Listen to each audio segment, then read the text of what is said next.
ada acara pelantikan paus gitu. Kalau misalkan tidak ada acara pelantikan paus, ya mungkin juga akan ada utusan apalah gitu ke luar negeri pokoknya gitu.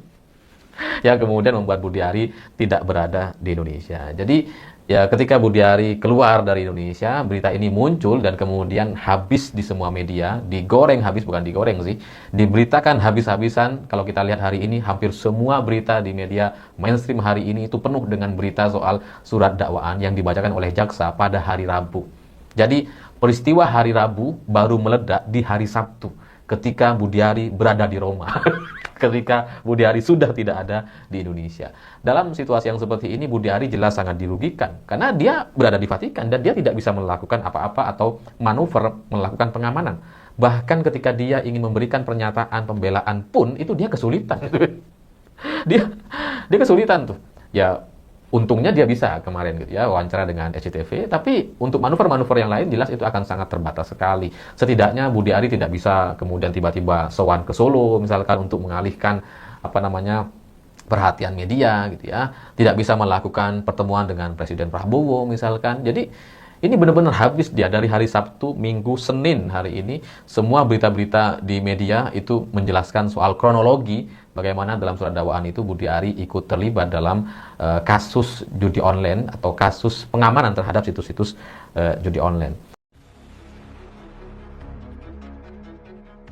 Nah, kalau dia berada di Vatikan, kemudian ingin melakukan koordinasi, konsolidasi, atau pengamanan, atau manuver-manuver apapun, itu pasti geraknya akan sangat terbatas. Dan kalau dia maksa untuk melakukan, pasti mudah akan kelacak gitu. Jadi gerak Budiari hari ini benar-benar terbatas, berada di luar Indonesia, dan sehingga apapun yang muncul di media dan apapun yang sedang terjadi di Indonesia itu di luar kewenangan atau di luar kemampuannya untuk mengubah atau memberikan satu manuver perbedaan gitu. Jadi dia tidak bisa melakukan apa-apa tuh. Ya, karena dia di sana.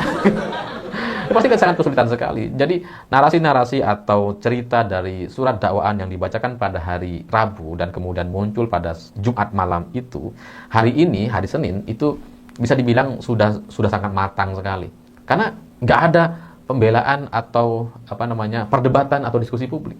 Semuanya dikuasai oleh surat dakwaan yang dibacakan oleh jaksa. Bahwa kemudian Projo memberikan pembelaan, itu pembelaan yang sudah terlambat sekali gitu. Kemarin dia baru ngasih pembelaan gitu. Dan itu sudah terlambat dan tidak bisa mengalahkan narasi atau surat dakwaan yang dibacakan oleh jaksa, dan apapun yang dilakukan dan disampaikan oleh Budiari hari ini itu juga tidak akan mampu untuk melawan narasi atau cerita surat dakwaan yang sudah sangat matang di media. Jadi surat dakwaan yang dibacakan itu benar-benar tak terbantahkan sebagai sebuah fakta persidangan yang ya sulit untuk kemudian bisa dinetralisir dengan cara apapun. Dan saya juga menjadi semakin curiga bahwa ini seperti atau nampaknya disengaja, karena hari ini muncul satu berita yang unik gitu ya, bahwa jaksa kemudian memberikan jawaban, ya ditanya sama wartawan sih, tapi ya kita akan tahu lah gitu ya, dalam situasi politik yang seperti ini bisa aja tanya dong, nanti saya jawab. Ya, saya nggak menuduh bahwa ini di setting demikian, tapi katakanlah ini murni terjadi begitu saja, tapi tetap saja beritanya itu sama, poinnya itu sama, bahwa jaksa memberikan jawaban terkait kemungkinan untuk menghadirkan Budiari untuk kepentingan pembuktian. Jadi ini semakin matang ya, ibaratnya jawaban jaksa yang terakhir ini untuk membuka peluang atau kemungkinan menghadirkan Budiari di pembuktian atau kepentingan pembuktian, itu jadi seperti sebuah makanan yang sudah benar-benar terhidang di depan mata kita. Udah matang, udah siap dimakan. Jadi aneh sekali kalau kemudian Budiari bisa lolos dari situasi yang seperti ini. Dan melihat dari tanda-tanda pemberitaan dan hitungan waktunya yang sangat pas sekali, yang sangat presisi sekali, Budiari diutus ke Vatikan dan kemudian beberapa jam setelahnya surat dakwaan yang 2 hari lalu sudah dibacakan di persidangan tiba-tiba bocor ke media atau diberitakan di mana-mana, itu menunjukkan bahwa memang ini sangat luar biasa terencana.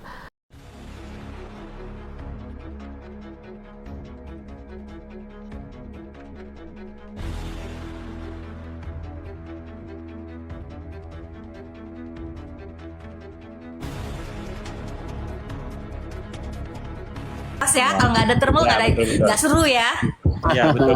Iya, betul. Bagus. Iya, beda. Pokoknya intinya kan kata Bang Cehat tadi sudah di pengadilan. Kau naikin tukang pipe, Laos. Ya, sebentar nanti aku naikkan tukang pipe tuh nanti.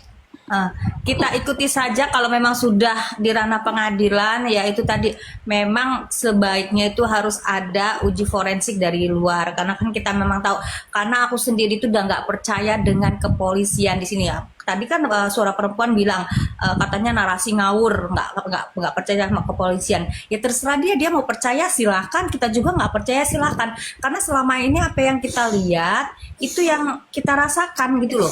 Kita lihat fakta-fakta yang ada gitu loh, gimana kinerja kepolisian gitu, yang ya agak kurang lah ya. Nah untuk itu mudah-mudahan sih aku berharapnya Bareskrim atau penegak hukum yang sekarang ini benar-benar adil, transparan, tanpa ada intervensi dari manapun, supaya kredibilitas mereka bisa pulih kembali, nama mereka bisa pulih kembali. Ya mungkin ini jadi pintu masuk supaya rakyat bisa percaya lagi dengan penegak hukum kita sekarang. Aku sih berharapnya itu jangan sampai rakyat kecewa kembali dan mereka dicap yaitu berat sebelah, mereka dicap kaki tangannya Pak Jokowi. Itu aja sih yang aku harap, supaya mereka bisa transparan. Dan kalau misalnya tidak transparan, ya itu tadi forensik dari luar bisa dihadirkan. Itu aja host. Terima kasih ya host ya atas waktu. Terima kasih juga Ci. Aku tahu Ci. Setuju sekali, Ci. Setuju sekali. Assalamualaikum semuanya ya host. Terima kasih. Gimana Bang Dewa? Bang Dewa mau turun juga. Cepat kali Bang Dewa. Ya saya izin turunnya. Kok cepat kali turunnya? Ini Saya waduh ini saya pasaran kursi Komal menurun ini host, kalau banyak yang turun gini aduh. Enggak apa-apa Bang, enggak apa-apa. Terima kasih ya. Ini. Oke, makasih ya Bangku. Saya ke Bang Talau dulu. Silakan Bang Talau. Tadi Bang Talau kuturunkan karena nggak ada suaranya. Mana si Pak Ib? Woi Pak Ib, naik kok Pak Ib. Mana dia nih? Terima kasih. Naik, Pep. Pak Ib, naik Halo. kok Pak Ib. Halo. Ya, silakan Bang Talau. Iya, seru, lumayan seru ya. Saya baru naik lah, tapi saya melihat lumayan seru. Saya pada saat sekarang ini kan mungkin kita sepikiran agar ini cepat selesai dan terkuat di pengadilan kebenaran yang sesungguhnya. Dan harapan kita tentunya seperti yang disampaikan oleh Bareskrim bahwa 10% lagi untuk uji forensiknya membuktikan.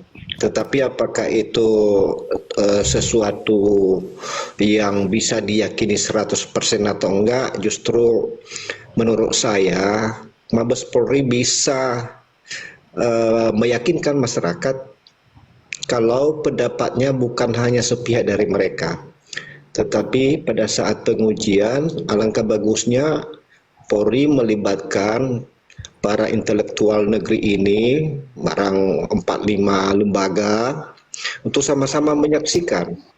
Karena uji forensik seperti uji karbon, uji tinta, itu kan analisanya standar baku. Standar baku berdasarkan metode ilmiah di bidang kimia. Jadi tidak mungkin satu sampel bisa nanti hasilnya berubah-ubah. Tidak. Siapapun yang mengujinya karena metodenya sama. Nah itu yang kita harapkan, jangan Polri menutup diri, bagusnya langsung aja ada kampus swasta atau ada lembaga penelitian, ada juga seperti lembaga penelitian uji labor-labor internasional yang ada di Indonesia. Nah, kalau itu setuju tuh Bang. Jadi biar jelas ya Bang ya. Bisa dilibatkan, bukan berarti diberikan kepada mereka, tetapi diundang untuk ikut melihat pada saat pengujian. Nah, saya juga nggak setuju pengujiannya diserahkan sama mereka, berarti kita punya marwah aparatur ini udah nggak bisa dipercaya. Saya nggak setuju itu, tetapi sebaiknya itu dipanggil untuk turut menyaksikan sehingga hasil yang apa betul-betul dipercaya oleh masyarakat. Dan mudah-mudahan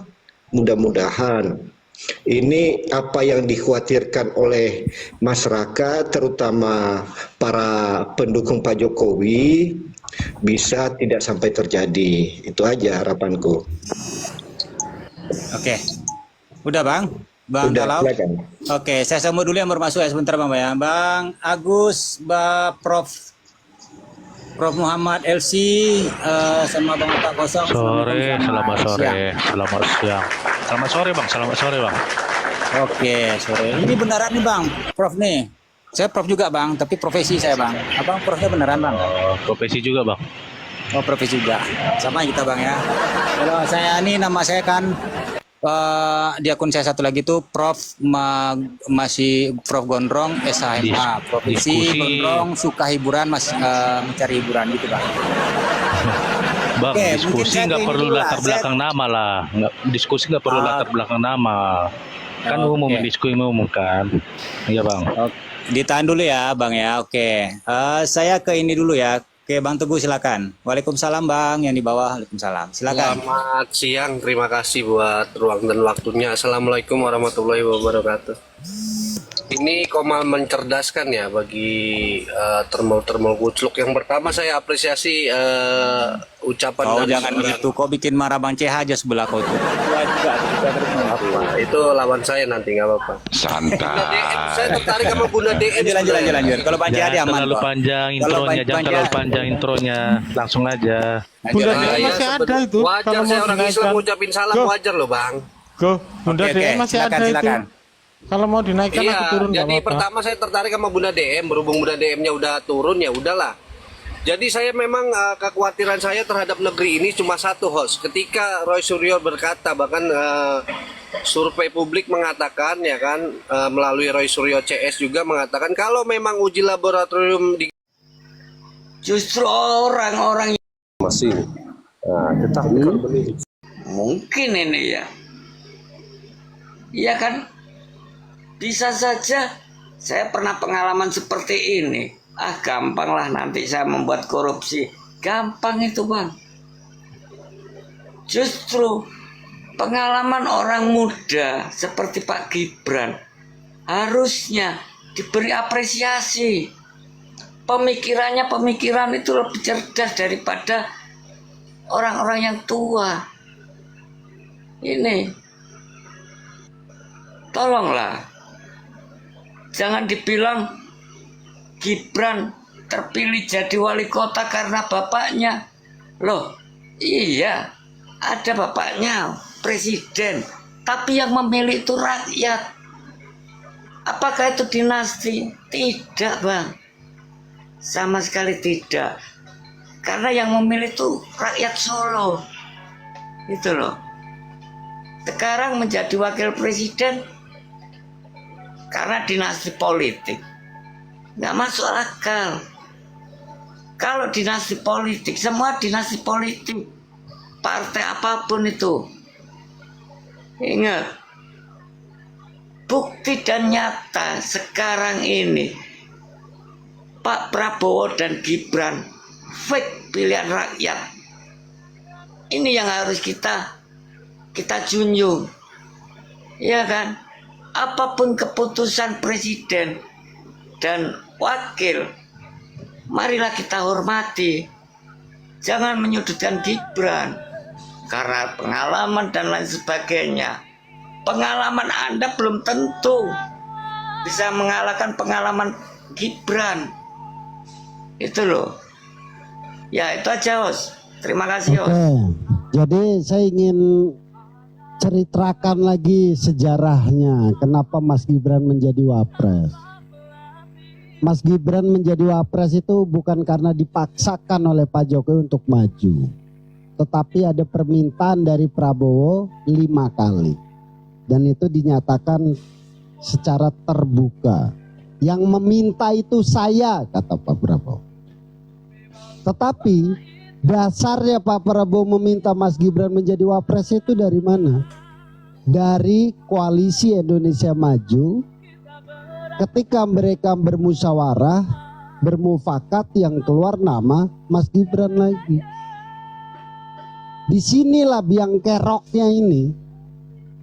Kenapa Mas Gibran yang menjadi wapres? Ketika diajukan ke Pak Jokowi masih ditolak. Kemudian diminta berkumpul lagi ketua-ketua partai. Keluar lagi nama Mas Gibran. diajukan lagi, ditolak lagi. Datang ke Mas Gibran untuk dipertimbangkan. Lalu belum ketemu lagi, dihadiri lagi oleh ketua-ketua partai untuk voting lagi. Diajukan lagi, keluar namanya Mas Gibran lagi, maju lagi ke Pak Jokowi, 4 kali ditolak. Lalu ketika sudah terdesak di akhir pendaftaran, itu 2 hari sebelumnya itu berkumpul lagi ketua koalisi Indonesia Maju, voting lagi, voting yang terakhir, keluar lagi nama Mas Gibran lagi. Maka diajukan Pak Jokowi, ya udah silakan tanya kepada anaknya sendiri. Dan ternyata Mas Gibran menyetujui karena ini adalah desakan dan kehendak dari ketua-ketua partai yang di-ACC juga oleh Pak Prabowo. Dan Pak Prabowo bertanggung jawab, yang meminta Mas Gibran menjadi wapres itu saya. Artinya ini adalah keputusan dari Presiden Republik Indonesia hari ini, Prabowo Subianto. Itu yang harus dipahami. Dan ini fakta, ini semua orang lingkarannya dari seluruh partai dan lingkarannya Prabowo menyatakan seperti itu. Nggak ada kemauan dari Pak Jokowi. Kalau memang ada kemauan dari awal, pasti sudah diajukan dan ditawarkan. Ini ditolak 4 kali, diterima sekali. Ada 5 permintaan, artinya 4 kali ditolak dan 1 kali